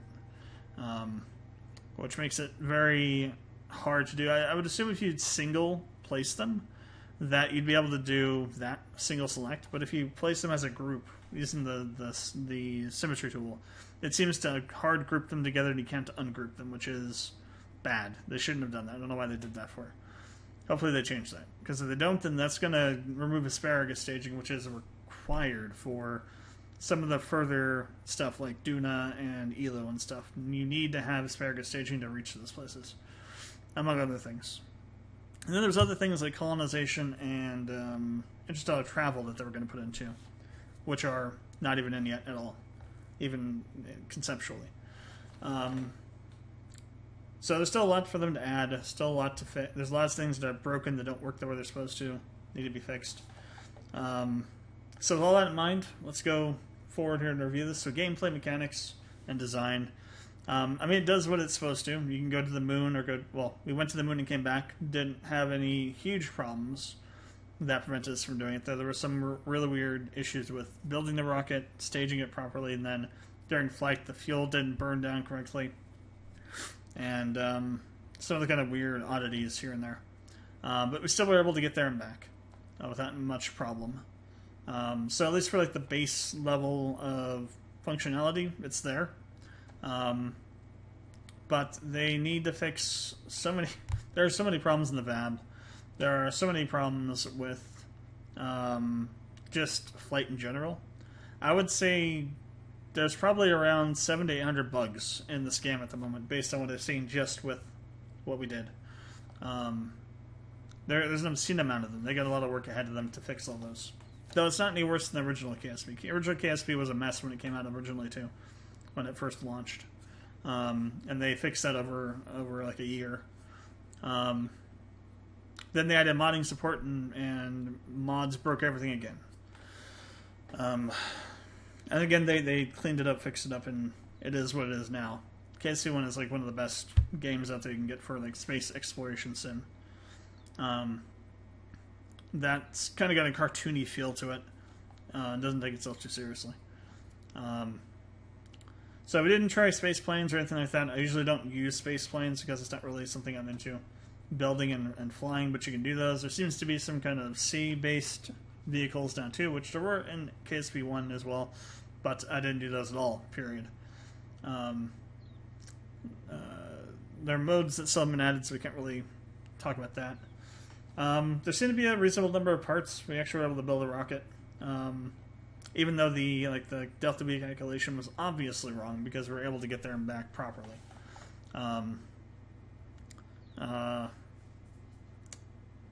So there's enough parts to do what do the basic stuff, but I don't know about long-term, like massive projects like building stations and moon bases and whatnot. If there's enough for that.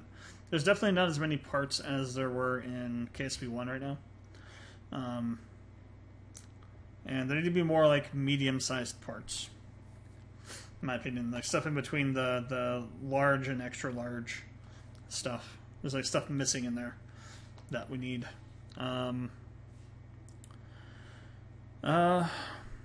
The mechanics and like how it felt to fly the ship and how it felt to land and lift off and all that. It felt okay. Again, there's things that need to be done to clear up bugs, like the SAS bugs that cause it to flip around a lot, or at least shake a lot, or annoying. It does seem like they fixed a lot of the jank, though. Like, that rocket in KSP1 would have flipped over before getting out of the lower atmosphere. Because we would have to have had a fairing around it. We didn't use a fairing, so I don't really know what's up with that. But I've seen... let's just go check that out real fast. Let's just build this in real fast to put in a rocket. So what a fairing is, it's essentially a shroud you put around a rocket to, one, make it more aerodynamic, and to protect the upper sections of the payload from damage while you're in flight. Do we even have... We do. So let's see how this works.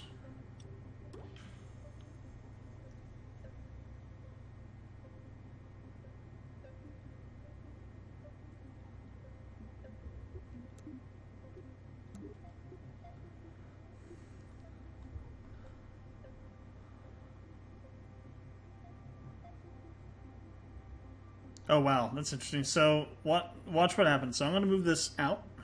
Now I'm going to move it in. It moves out again, and then it moves in. There seems to be, I guess maybe the way they're counting the radian, like the radian counter is incrementing by 1 or decrementing by 1 extra when you move it in the opposite direction instead of moving it the way you're telling it to. So that's kind of weird. Okay, well, we'll go ahead and move this up a bit and move it back in, so it's like more kind of around the at a. Well, that was weird. Undo that. Why'd that not keep that there?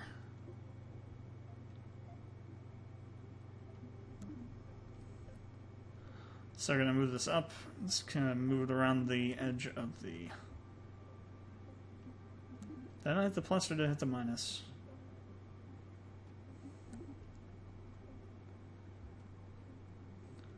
Obviously we'd have other things around here, so like you would maybe then have it go out a little bit more, because you have things that are going to go around.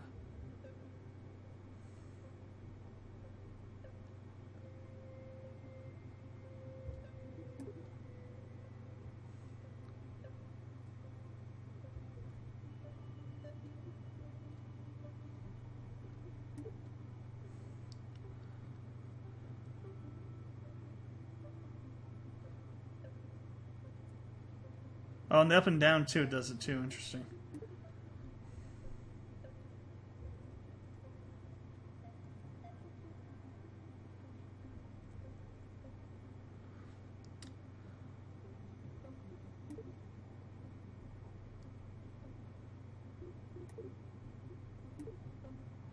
Right, so how do you finish this off?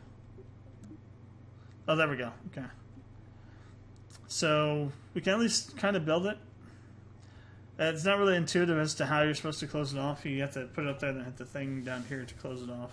That's how the fairing works. And then when you're flying through the air, this provides an aerodynamic surface as opposed to whatever you might have around the top part of the rocket. And once you get up in the atmosphere, like either in low orbit or in orbit, you're supposed to blow this off. Deploy the fairing, so the fairing comes off and you drop all the weight, because this adds a lot of weight to the rocket. So we didn't even use this. This has a lot of problems with it. The VAB has a lot of bugs in it, it seems, which is unfortunate because this is where you spend most of your time. So if this is really buggy, you're gonna spend even more time trying to fix things. So I think for gameplay mechanics, including like shipbuilding, flying, landing, dealing with staging, decoupling, in-flight and while building, and landing and things, I think we'll give this a 6 out of 10 so far. It could be a lot better. There's a lot of things that can be fixed, but it's also early access. If this was the release version of the game, I'd probably give this like a 3. If this was the release version of the game, not early access, this would get a 3 for me, because it would be broken at that point. There wouldn't have all the features that are required for this game to have, and it would be essentially at that point I would say the game is dead on arrival. But this is early access, so it gets some leeway there. So 6 on gameplay. Audio. So audio is amazing. Audio is one of the things that this game excels at the moment. It's probably the only thing this game excels at the moment is all the audio. When we were coming in and re-entering from the moon, it just like evoked images of Interstellar to me, because the audio in the background was that, Interstellar's main theme kind of stuff. It sounded like that as we were coming back in, and it looked really interesting, kind of awesome and stuff. So music for this game, 9 out of 10. KSP1 was that way too. KSP1 would probably be like around a 7 out of 10. The reason this is a 9 out of 10 is because they fixed the loudness of the sound effects.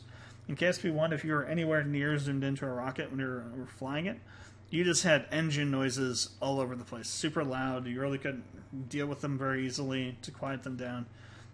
Ear bleeding levels of like loudness, right? If you had the sound up to a point where the rest of the game was audible, this is really horrible. They fixed that, so that's good. So yeah, 9 out of 10 for audio. Art design. So for the art design, in terms of the general art, it's fine. I would even say that I would give this normally like maybe a 7 out of 10. However, as part of the art design, we're also talking about the UI, and the UI in this game has problems. There's a lot of problems actually. For the first and most important thing is that a lot of the UI elements feel like they're not vector graphics. Like right here, this time thing right here, you can see how like around the edges it looks like a really pixelated circle.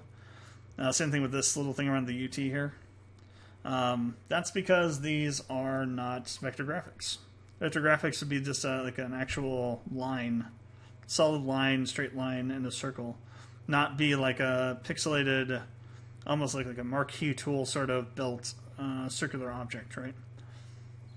So that, and you get that feeling from a lot of the graphics in the UI in a lot of different places, especially the maneuver node UI elements are horrible and pixelated and way too small to see what the things are if you don't know what they already are. The UI feels a little bit cluttered too. There's a lot of elements that don't really need to be there once you've done certain things. Like once you've launched, the go button has no purpose. Also on game mechanics, the double click to engage the engines is a horrible idea. It's gonna instill bad habits in players, and they're gonna end up doing that on accident sometimes, jettisoning off things they don't want to jettison off yet. So it should be single. So once you get to a stage with their engines there, they should just automatically turn on. I think that's how KSP1 worked. I haven't played it in a little bit, but I'm pretty sure that's how it worked. You didn't have to double tap space. Maybe there's a setting somewhere to make them auto-engage when the stage comes up, but that needs to be a thing that happens just automatically set to do that if that is a thing. Or it needs to be added if it's not a thing. Or just changed, period.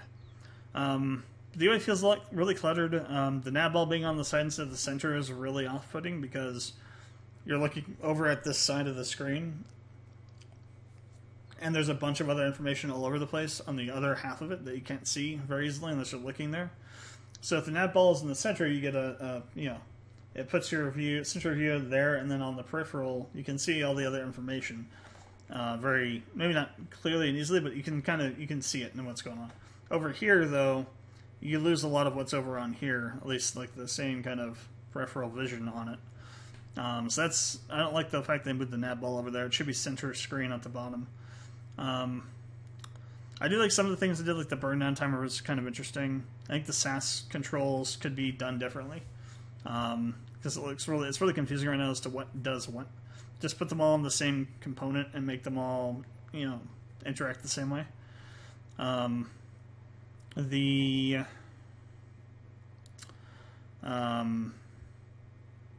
fuel burn down stuff, I think this is part of the gameplay, but the fuel burn feels like fuel burns down way too much, way too fast. And then when I put the other engines, the Terriers, onto a lower thrust percentage, it seemed to even out to where it was supposed to be, but we still have the same thrust that we might have otherwise had. So I think there's some tuning they have to do on that end of things too. And then there's like those tanks that had already lost some fuel according to the UI too. I'm not sure if that was the case or not. When we hadn't even been burning those stage engines yet, which is weird. So overall UI is messy. Could be better. Could be a lot better. It's not horrible bad. Not like not like ruining the game bad like some UIs can be. But definitely they need to re-examine it and retool it, refocus it, and put all the important stuff in the middle of the screen somewhere. Nav ball at the bottom, altimeter stuff at the top, like in KSP1. Then they can do whatever they want to on the sides with stuff. But the way they have it structured now is bad. But it can be made better. It's not unsalvageable. For art design, we'll give this a 6 out of 10. It would be normally an 8 out of 10 without all the UI crap, but it's going to be 6 out of 10 with that considered. So, story. This is going to be a case where there's not a rating because there is no story in KSP.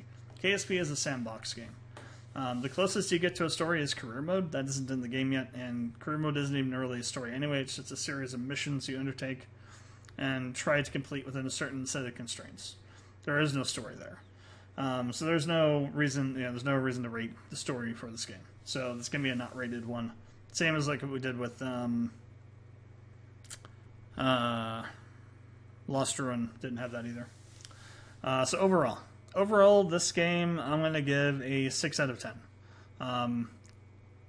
If this game was released in this state, fully released in this state, it would be probably around a 3 or a 2 or 3, because it's insanely buggy. There's a lot of stuff not included that was announced that was going to be in KSP2, just base KSP2 features. And there's even stuff from KSP1 that's not in here yet, and that should be in here too. Anything that was in KSP1 should be in KSP2. Full stop. If it's not, then we have huge problems. But as it is in early access, this is okay. For the price, maybe not so much. It is $50, and it's going to go up once the game is fully released. I would say this probably should have been a like $25 maybe cost for the early access, not $50. But for what it is, it's okay. If you are, I don't know if they're going to do any kind of sales or anything for this in early access. If they do, get it then. I wouldn't recommend buying it at full price unless you're hardcore KSP nut like me and want to get into this game and do some stuff, tryouts and things. There's already mods for this. Don't know how you would use them, and if it's even safe to use them. But there are some mods out for this game already. From what I saw online. Yeah, overall, it's okay. There's definitely a lot of room for improvement, but the direction they're going in, I think, is the right direction. And there's a lot of promise. Like, KSP1 started out this way, too, where it was like really rough at the beginning, and then they polished it up over a bunch of years to what we have now. And KSP1 is a 10 out of 10 game. Easily 10 out of 10 in most categories, except for maybe the gameplay, because there's some weird physics stuff that happens. But every other category that you would rate it on, so sound and art and stuff, it would be a 10 out of 10. And those weird things are actually part of the charm of the game, so that's why it wouldn't detract from the overall score in that game. And this game, the issues are obviously bugs. They're not like, it's not like, the ships wobble around a little bit because, Kerbal's put them together with duct tape or something like that. Obviously those are, that's kind of a bad example because those wobbling issues are a result of Unity's physics engine not really being able to properly handle KSP, but it's not so insane that it's unplayable in most cases, as long as you build the rockets correctly and do enough strut connections to hold things together. But yeah, so a lot of work they have to do. We got a lot of time to wait until this is finished. But if it happens, and that is a question of if, early access is always kind of a crapshoot when it comes to whether or not the game gets finished. This could be pretty. It's not going to reach the same level as KSP1. I'm already going to tell you that, just because of the fact that we have these. The reason KSP1 is so good is because the graphics are so kind of archaic. Not really even archaic. It's not really even a word.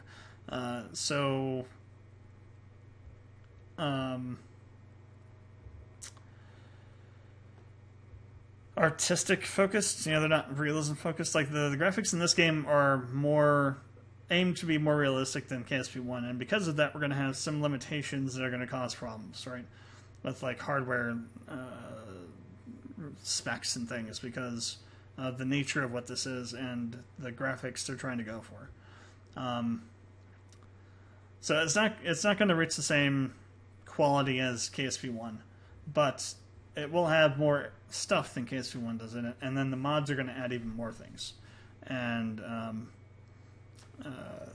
be interesting to see what the modding scene does with this game, because if it gets fully finished and released, there is a lot of potential there for modders to do lots of crazy stuff.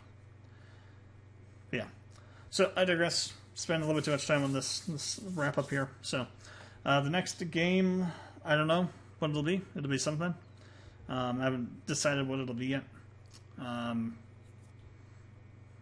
think I need to go through and get a couple different games that we can put into a queue so I can keep firing them off. Not to worry about, okay, I need to figure out a game to do. But yeah, this is gonna wrap up this episode of our First Impressions season or series for season 1. We're nearing about halfway through now, so gotta start thinking about how we're gonna wrap up the season. How that's gonna work. We're gonna do probably around 20 to 22 episodes per season, and see how that goes. And go, and then see how that works in terms of the content, amount of content, the timing it takes to do that, and then like how that works out for the overall wrap up for the season episode we're gonna do. That we talked about way back in like the first or second episode. I think it was the second or third episode we talked about how the season ending is gonna work. In terms of like how we're gonna compare everything together and like do an overall rating of all the season and like see how things break down in terms of the types of games, the publishers, the developers, and whatnot that were done. Could be some interesting metrics there come out of that. But yeah, thanks for watching. Comments, questions, leave them below. Appreciate it. If you would like and subscribe.